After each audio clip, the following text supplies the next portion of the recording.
একদিন গ্রামের ছেলে রবিন শহরে নতুন চাকরি নিয়ে গেল।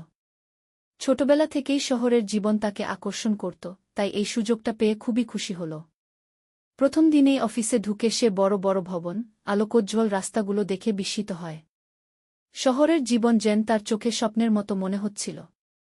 কিছুদিন পর রবিন বুঝতে পারল শহরের জীবন যতটা রঙিন দেখায় ততটা সহজ নয়। সকালে ভিড়ের বাসে ওঠা, ট্রাফিক জ্যামে আটকে থাকা, দিনের শেষে ক্লান্ত শরীর নিয়ে ঘরে ফেরা, সবকিছুই কেমন একঘেয়ে লাগতে লাগল। গ্রামে সে যেখানে পাখির ডাক শুনে ঘুম ভাঙত, সেখানে শহরে গাড়ির হর্নে ঘুম ভাঙে। বন্ধুবান্ধবের অভাব, কৃত্রিমতার ভিড়ে সে নিজেকে যেন হারিয়ে ফেলেছিল।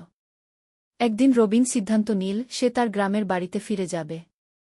শহরের চাকরি, স্বপ্ন সব ছেড়ে নিজ গ্রামে ছোট্ট একটা দোকান খুলে জীবন শুরু করবে। ফিরে এসে সে শান্তির নিঃশ্বাস ফেলে। সকালে প্রকৃতির সজীবতা, বিকালে গ্রামের মানুষদের